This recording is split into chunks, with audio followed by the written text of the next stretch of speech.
All right, thank you so much. Welcome to the fourth episode of the Crossing the Zone of Fear podcast.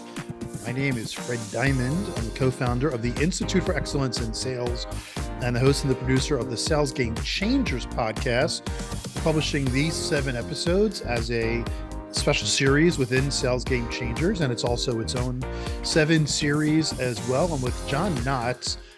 John is the author of Crossing the Zone of Fear and a number of other great books as well. And what we're doing, if you're new, is we're going through the entire book. John has exercises throughout the book, and I've been going through the exercises. And for people who are brand new, again, I run the Institute for Excellence in Sales, and we've spoken many, many times that fear is what stops us. John wrote this great book. It's available on Amazon, wherever you get your books.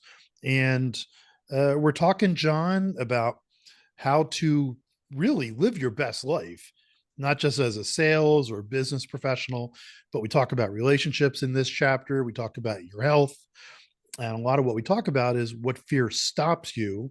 And hopefully, as you're listening to the 7 episodes, like I have been, you'll become more aware of what's stopping you and what fears are in the way, or at least you'll notice them and then take a deeper dive. Absolutely. So in this chapter, we're at the midpoint. You talk a lot about what fear leads to. And I agree with a lot of this. Obviously, besides being able to reach your full potential, you talk about how fear can destroy relationships. Tell us a little more about that. Yeah, and it's all about the negative impact of what happens when you succumb to fear. We talked about last episode how your comfort zone basically gets smaller every time this happens. Little by little, chunks are being taken off. But fear has an impact on a lot of things personally in your life. And one of those large things is your relationships with other people. So when you experience fears, it stops you from actually like trying to connect with new people, and maybe even affects current relationships that you have, because you're worried about how they're going to perceive you, or if they're going to see you as a failure, or you're like, I shouldn't even be in this room with these people because, and we've kind of talked about that, but because I have imposter syndrome. And what it does is it impacts our ability to really interact with other people because we're not confident in ourselves. Yeah. You also talk about, let's go through some of these results. Again, physical health. So talk a little bit about how that may represent itself. So both physical and mental health. So Mm. they're the healths right there. And, so physical health, when you are struggling with these concerns and you're thinking, you're feeling bad about yourself, that can cause a mental problem with depression and unhappiness, but it reflects back in the physical aspects of, I don't want to go and work out. I don't want to go for a walk. I'm going to stress eat. So what happens is there's this back and forth ping pong match happening when you're dealing with fear that's affecting you health wise, and both in the physical and the mental perspective. And then as like you start to add weight, then that's going to add to the fears. How do people looking at me? What are they thinking about me? What are they saying about me? And I think that this is really applicable to in schools today, because all the bullying and Mm. the attitude that there is out there, it creates this element of fear. People don't even want to get out and talk to other people because they're afraid, because somebody's picking on me. Everybody thinks I'm this way, and then it just gets worse and worse. Yeah, you talk about things like immune system suppression, digestive issues, insomnia, cardiovascular problems. So I was you raised something here that I found was very interesting. You also talk about mental health, like you just alluded to, and you have a line here: fear can also lead to negative cognitive processes such as rumination and negative self-talk. Right. And I think I shared with you, I did a deep dive into what might be causing me stress and what might be stopping me about 3 years ago. And I had gone back and read a whole bunch of my journals and listened to a bunch of messages I left on my iPhone.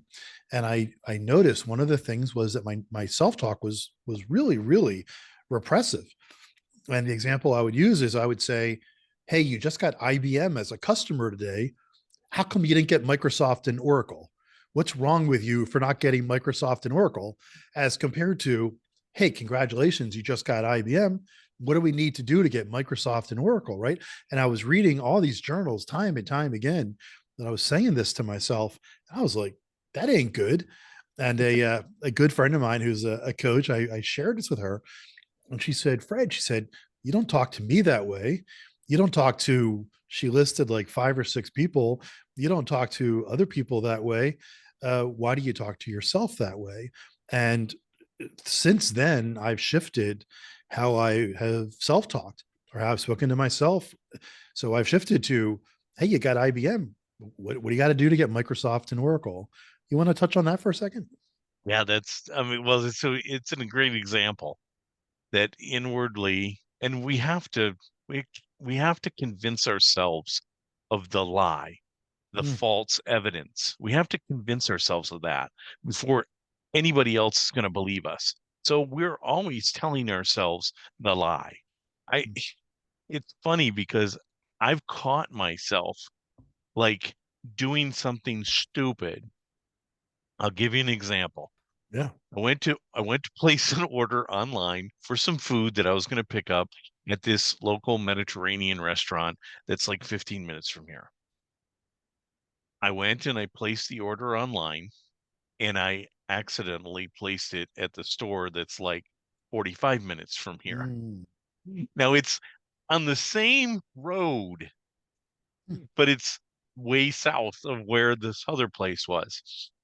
So I get there and I'm like, like, yeah, here to pick up my order. And they're like, we don't have an order for you.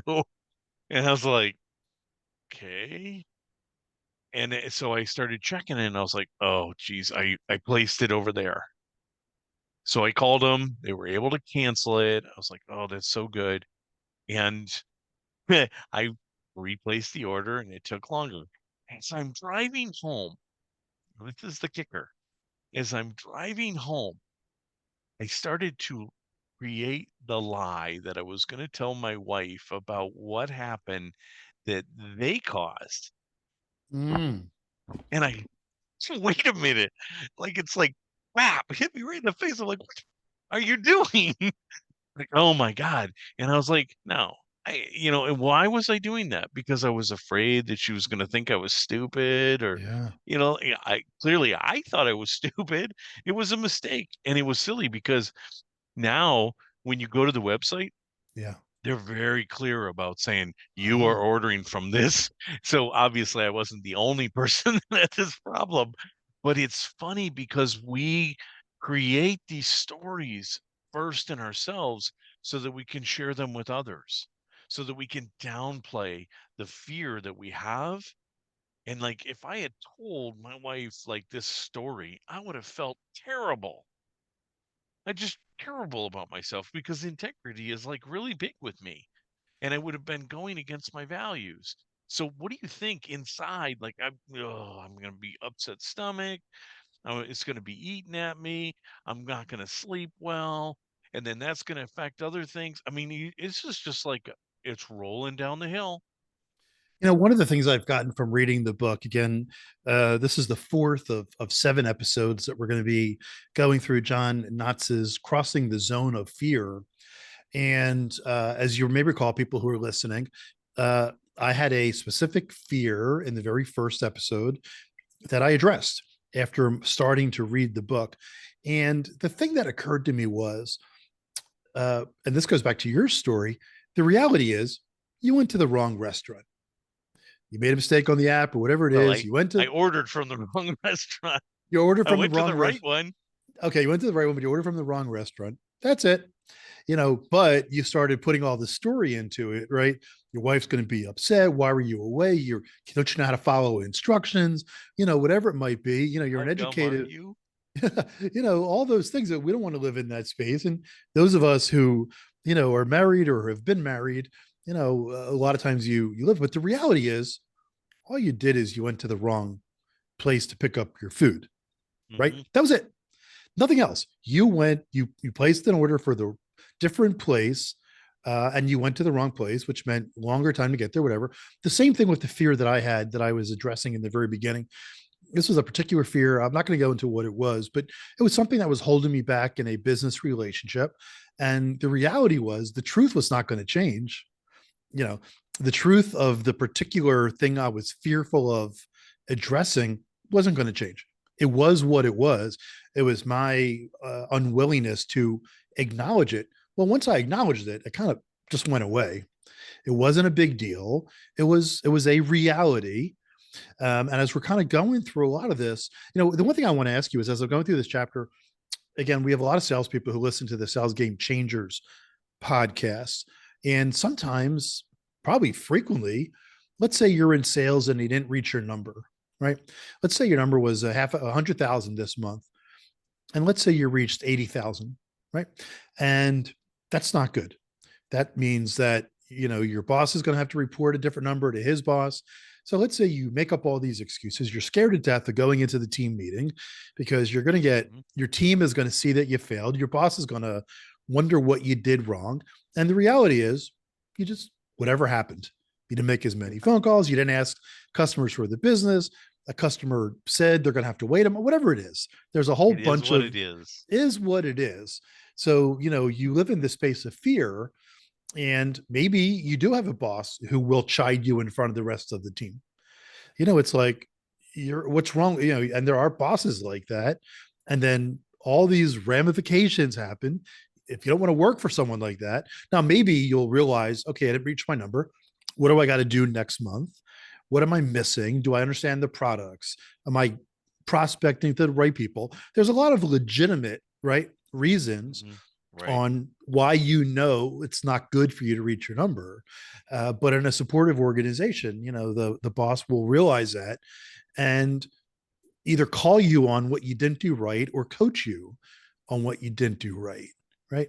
But if you're living in that space of, I'm going to get fired or I'm going to be criticized in front of my team, give some advice, John, to maybe managers listening here, what they should be aware of. I know you do a lot of coaching, and also give some advice to the sales professional who didn't hit his number. So I worked in sales for a short period after I got out of the Air Force. I sold oil and gas. Mm-hmm. And I remember the first week I was in the bullpen and I saw the effect of the stress and the fear. The one guy, he had a brown goatee, okay, much like mine, but it's great. And but he would sit there and do this, and it turned the hair red.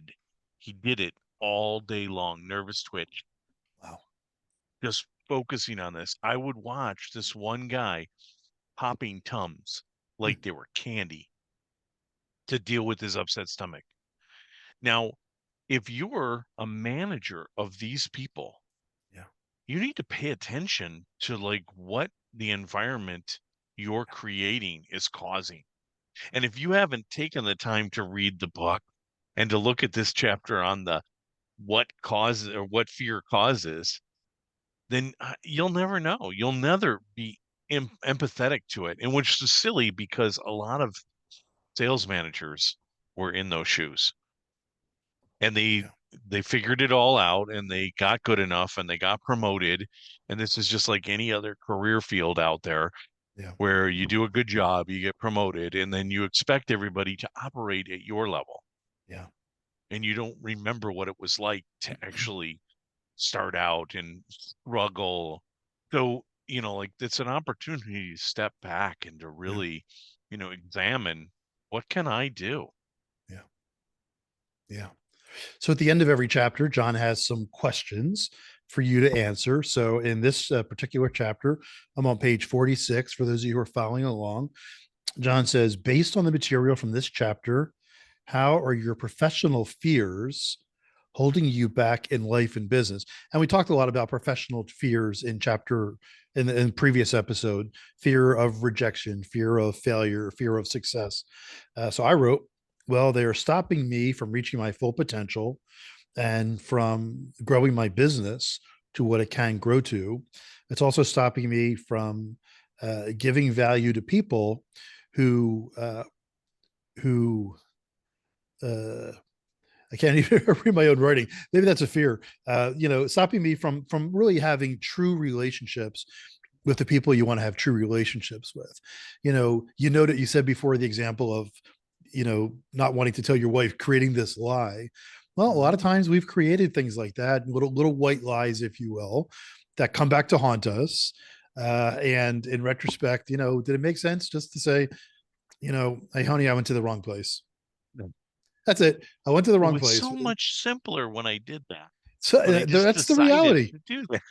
Yeah, it's interesting. We put these thoughts into our head. We were thinking about when things go wrong. It's like the excuses we're going to make, and in most cases, I remember I had a challenging financial situation 10 years ago, and I was very distraught about what might happen.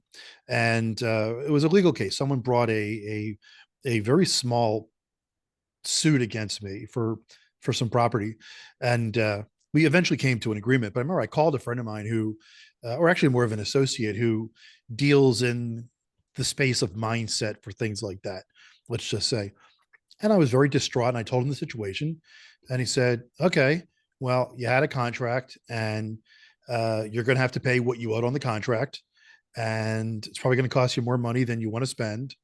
And that's pretty much what it sounds like. And I was like, "Oh, you're right. We did have a Thanks for telling me contract." that. And you know what? I was like, "You're right. You're right. We did have a contract. I want to get out of the contract. It's going to cost me money to get out of the contract." And that's really it. It's not, I'm a loser. I'm angry. I made a big mistake. I should, back to the self talk stuff. Mm-hmm. I remember it was Yes. very clear in 30 seconds. He said, "All right, we had a contract. You don't want it anymore. You have to pay some money. It's going to cost you more than you wanted. Anything else you want to talk about?" I was like, "Oh, yeah." And you know what? Here's the thing, too. Back to the sales example. If you didn't reach your number, there's some pain. The team's not going to reach its goal. The company may not reach its goal. Your boss's boss may have some bad news for the CEO of the company. You may have to work harder next month, right? To Mm-hmm. make up the 20% that you lost. You may have to acknowledge that maybe there's not 20% there.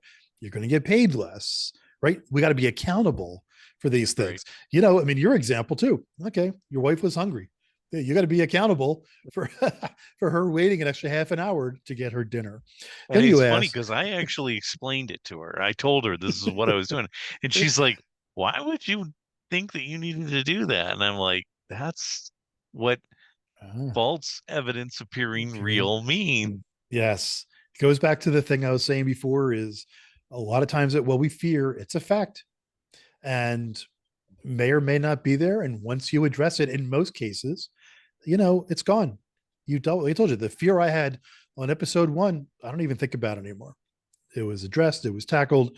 It may come up again at some point. I hope not, because I have the book now to refer back to. And the last question you ask here is, what is the key area that you would like to focus on improving because of reading this book? And again, that's what the rest of the book. And I basically said, as we've talked, reaching the full potential of my business, and the full potential of the things that I'm doing to grow the business, like podcasts.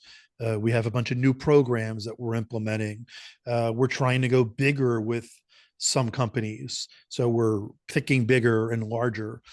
And we're looking to bring our programs at the Institute for Excellence in Sales to more organizations that we believe can be of benefit. And again, it comes clear as you go through the book that fear is stopping you from achieving your full potential, not just in business or sales, but in relationships, even with how you probably work with your treat your kids. Your fear of whatever, your kids getting rowdy or whatever it might be. So I'm the anybody, helicopter parent. Helicopter parent. Is that even necessary? Kids are going to be how kids are going to be. Anyway, John Knotts, any final thoughts as we wrap up chapter or episode 4 of the Crossing the Zone of Fear podcast?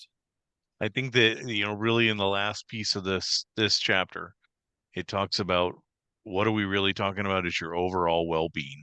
Yes. And that's now it's clear that as you're reading through this, seeing this, and it's becoming more and more evident. Yes. Okay, now I know why I should face these fears and deal with them Yes. head on.